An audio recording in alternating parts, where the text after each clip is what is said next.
I'm Abid. Today I will explain the physical quantities, SI units and standard form of chapter 1. Number 1. Physical quantities. Physical quantities किसको कहा जाता है? ये वो quantities हैं जिनको हम मेजर कर सकते हैं। मिसाल के तौर पर वो कौन सी क्वांटिटीज़ हैं? लेंथ, मास, टाइम।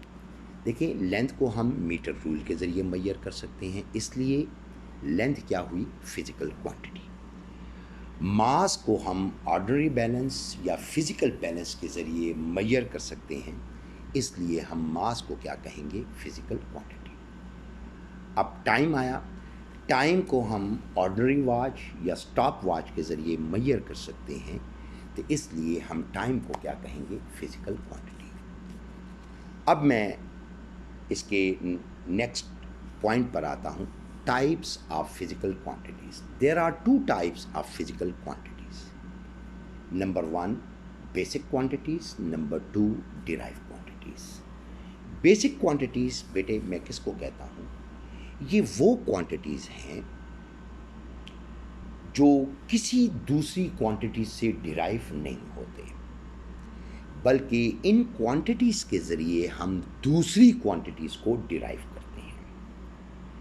ये बेसिकली 7 क्वांटिटीज़ हैं बेसिक, जो कि मैंने नीचे बता दी हैं। Number 1, length, mass, time, temperature, electric current, luminous intensity and amount of substance. अब मैं दूसरी टाइप के ऊपर आता हूँ, डिराइव फिजिकल क्वांटिटीज़। ये वो क्वांटिटीज़ हैं जिनको हम बेसिक क्वांटिटीज़ से हासिल करते हैं। इसकी एग्जाम्पल्स क्या हैं? Speed and area. और भी बहुत सारी एग्जाम्पल्स हैं, मैंने सिर्फ पार्टिकुलर 2 एग्जाम्पल्स दे दी। अब देखिए बेटे, मैं आपको बताऊंगा कि इसमें स्पीड कैसे डिराइव क्वांटिटी है। स्पीड का फार्मूला क्या है? Distance over time. तो डिस्टेंस क्या हो गया? Basic quantity. टाइम भी क्या है? Basic quantity.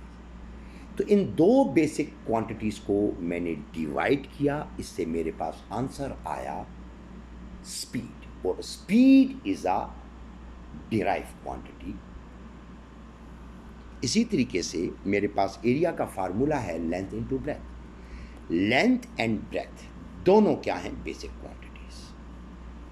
और एरिया क्या है मेरे पास? Derive quantity. तो इसका मतलब क्या हो गया? मैंने 2 बेसिक क्वांटिटीज को मल्टीप्लाई किया, तो उससे मेरे पास डिराइव क्वांटिटी आ गई। तो इसको सही तरीके से हम डिफाइन किस तरह करते हैं? These are those quantities which can be obtained by dividing or multiplying the basic quantities.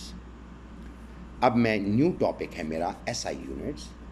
ये इसका मतलब क्या है? S का मतलब है सिस्टम, I का मतलब क्या है? इंटरनेशनल। सिस्टम इंटरनेशनल यूनिट्स, जिसको हम सही तरीके से ऐसे बोलेंगे, इंटरनेशनल सिस्टम ऑफ यूनिट्स।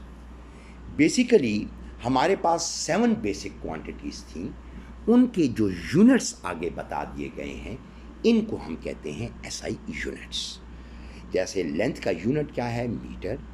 मास का यूनिट क्या है? SI unit kilogram. टाइम का यूनिट है सेकंड। टेम्परेचर का यूनिट है केल्विन। और इलेक्ट्रिक इंटेंसिटी का यूनिट है एम्पेयर। लुमिनस इंटेंसिटी का यूनिट है कैंडेला। और अमाउंट ऑफ सब्सटेंस का यूनिट है मोल। यानी कि 7 बेसिक क्वांटिटीज़ के जो ये यूनिट्स मैंने आगे बताए हैं, इनको हम कहते हैं SI यूनिट्स। अब बेटे, इसमें तीसरा टॉपिक है साइंटिफिक नोटेशन और स्टैंडर्ड फॉर्म। ये हमारे पास वो तरीक़ेकार